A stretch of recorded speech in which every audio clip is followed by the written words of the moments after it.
We've broken down Paolo Banchero, so now it's time to get into one of the other top 3 picks, and most likely the most unique, in CHET HOLMGREN. This is Floor and Ceiling. Let's break him down.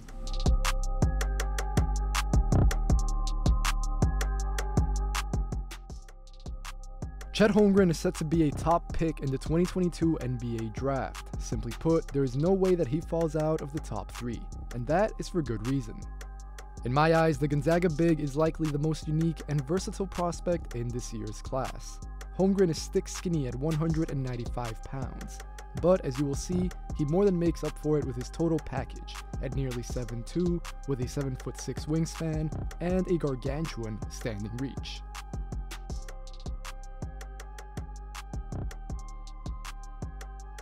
Let's address the elephant in the room. CHET HOLMGREN is a super skinny 195 pounds, so is it possible for a 7-footer built like this to find success in the NBA? The answer, in my honest opinion, is for sure. Now, HOLMGREN is likely the most unique prospect that I have ever evaluated. As we will see throughout this video, the Gonzaga freshman might look like he is in desperate need of some muscle, but that might not really be such a requirement after all. HOLMGREN plays extremely tough and physical. He has an elite mental motor and a lethal competitive streak, so even if it looks like he can get pushed around and bullied quite easily, it is often the other way around. CHET is the one inflicting the damage, and that starts at the rim. The Minnesota native made a monster 81% of his shots at the basket. HOLMGREN is well equipped to finish at the rim in multiple ways. At nearly 7'2", he can put the ball on the floor fluidly and get to the basket that way. There, he carves out angles with his length, and it is just not easy to bother his shots. HOLMGREN plays tough, physical, and skilled. He can turn over either shoulder into left and right-handed hooks with his soft touch. Of course, there were some misses, and I do think it would be misleading to say that HOLMGREN's frame and physicality is a non-question. It is fair to have worries in this area. After all, there's never been an NBA player quite with a body like HOLMGREN's, so it's reasonable to wonder about his durability and just his fit on the court. It did not happen too often, but HOLMGREN had some difficulties with his lack of strength a few times.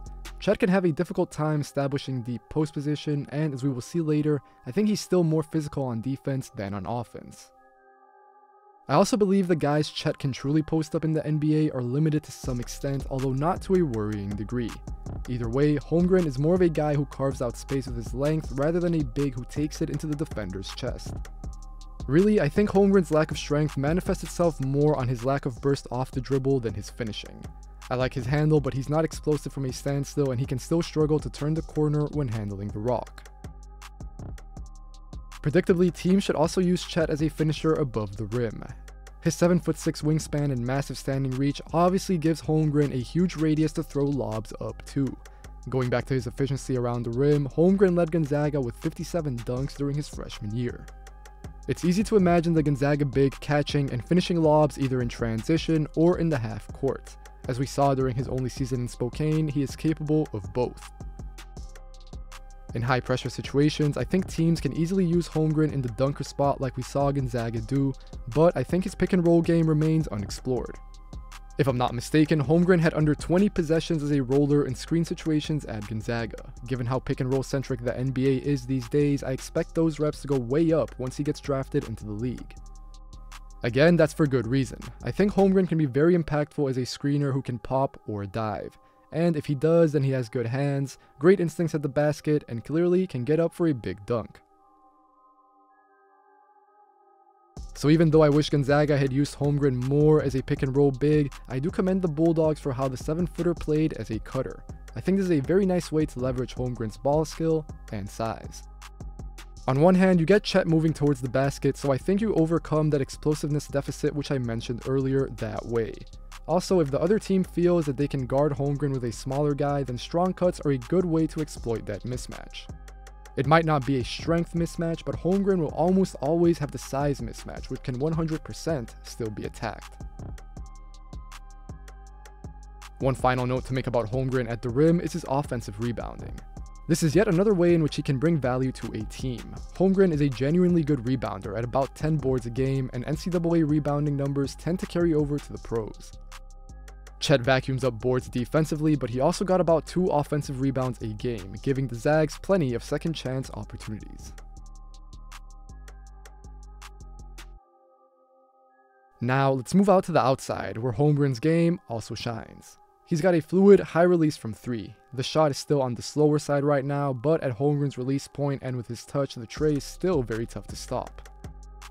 Chet made 39% of his threes as a freshman at Gonzaga. He shot over 100 triples and 78% of his makes were assisted. This indicates to me that he already shot a good volume of threes despite not being the man in college. In the NBA, Chet's game should be scalable to playing as a spot-up shooter or as a trailer. Holmgren has good footwork and can hop into his shot nicely. Definitely he can hit those above the break trailer threes. Now you see the package forming. How can you stop someone with Chet's size and length given his ball handling, elite finishing at the rim, and potentially very good three-point shooting? In all fairness, Holmgren's shooting though is not concern-free. I think he's a little rigid at times still, he's fluid getting into the shot itself, but his form can be stiff, and his lower body mechanics were inconsistent during the season. Like I said earlier, Chet also still has to speed up the release. I think defenders can still slightly bother his shot more than they should be able to. To make it clear, this does not happen too often and it's not a huge concern, but the goal should be to minimize it as much as possible. Also, Chet still has some work to do as a pull-up shooter and as a self-creator. This remains an improvement area, and it's a question many people have about him. Can Holmgren be the #1 option on a championship team if he is more reliant to a certain extent on his teammates than other star players? However, I'm not sure that this should be such a concern. On one hand, Holmgren will already be 20 years old by the time he gets drafted into the league, which is a little older. It's fair to wonder if his development is further along than other top prospects, but also I think we've seen flashes throughout his entire career of Holmgren being comfortable operating off the dribble as a pull-up shooter. He's yet to really make that leap in my opinion, but that's a pretty ridiculous expectation to put on a college freshman. That's why it'll be interesting to follow Holmgren's self-creation once he makes it into the league. Right now, he has this one-legged Dirk fadeaway that he can put to good use. The appeal and logic behind it is obvious. Chet is huge, long, and projects as a great shooter. We've seen this shot from him going back to high school, and he made half of his pull-up twos this season, although on small sample size. However, these flashes are yet to become consistent. Chet can attack the rim with his length like I mentioned earlier using creativity, rips, etc. But if teams are able to take away that, then I think Holmgren still needs to develop his pull-up off the bounce. In the long term, I don't think he needs anything crazy, and mastering 1 or 2 dribble jumpers like Anthony Davis should suffice at Chet's size and skill. Because really, it's just the jump shooting that Holmgren struggles with in terms of self-creation. For instance, I love when the 7-footer collects the ball off an opponent miss or turnover and brings it up the ball himself. Holmgren is already a threat in grab-and-go situations. Like I mentioned at the top of the video, at his size, he's a legit ball handler, with some shiftiness and ability to change directions, with spins, tweens, and behind the backs. Chet scored the highest points per possession on transition plays of any top prospect in this draft. He didn't get as many reps as Jaden Ivey obviously, but more than Paolo Banchero and Jabari Smith. In my Keegan Murray scouting report earlier this year, I mentioned how valuable his transition scoring was.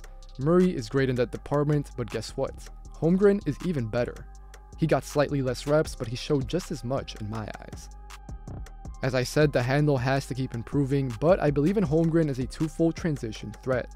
By that, I mean that he should be able to run the floor and catch lobs, but he will also be able to bring up the ball himself and get his team playing fast. The last thing we'll get into on offense is Holmgren's passing. Chet has a lot of diversity in his game. He's got so many tools in his arsenal that give him a greater chance at success, and this was the case with Evan Mobley last year. We've seen how good Mobley has been in the NBA, but I think Holmgren is an even better play finisher than Mobley right now, probably a better rim protector, and he's flashed some similar passing. Holmgren can play off the short roll and over the top of defenses. In general, it is his poise to slow down and let the game come to him which sets Chet apart from other bigs. He can find his teammates spotting up or on the move. Similar to how he handles in transition, Holmgren can also pass off the live dribble. And finally, he is compatible with other bigs. Gonzaga used him in high-low situations very effectively with Drew Timme, and this could happen again in the NBA.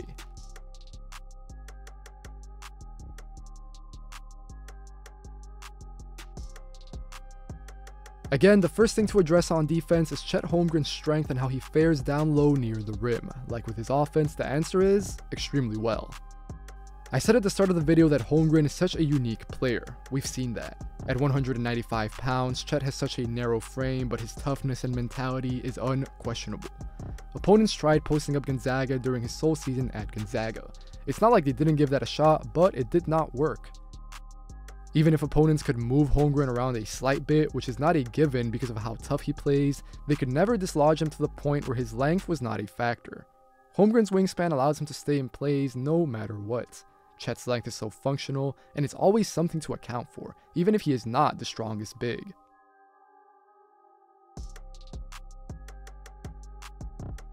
The 7-footer is a natural rim protector who averaged nearly 4 blocks per game at Gonzaga.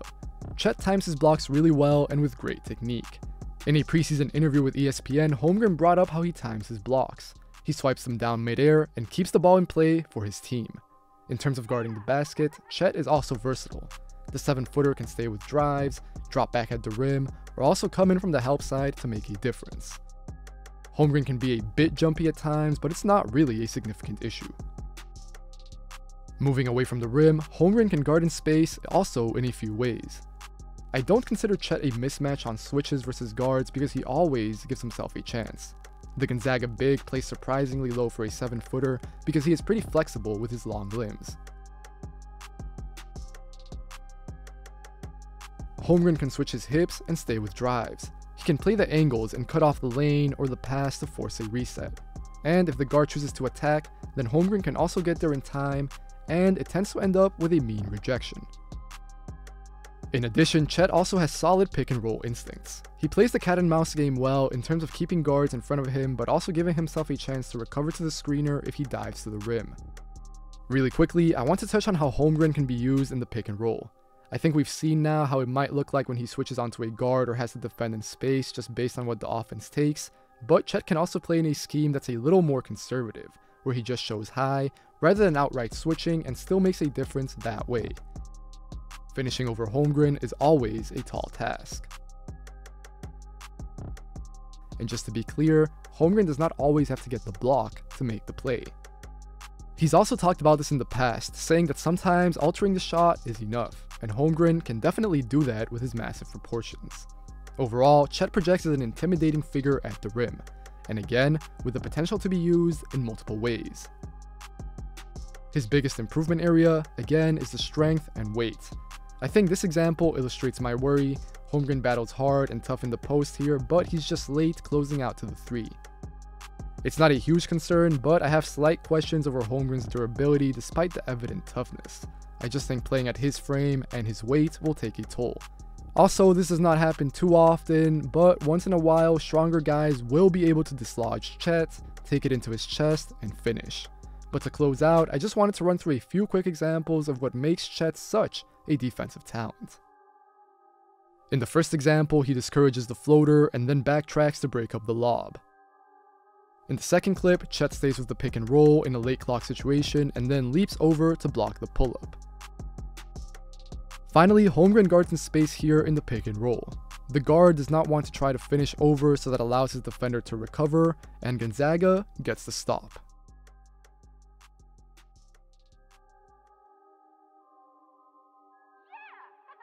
I'll be honest right off the bat, I have Chet Holmgren firmly as my #1 pick on my big board. Now, I'm not sure if that's what the Orlando Magic are going to do come the end of the month, but I definitely think it makes a lot of sense for them in terms of that big, long, rangy, versatile style of player that they tend to like. I could easily see them going for Jabari Smith, which we'll get into in a future video, but for me, Chet is the #1 talent in this draft class.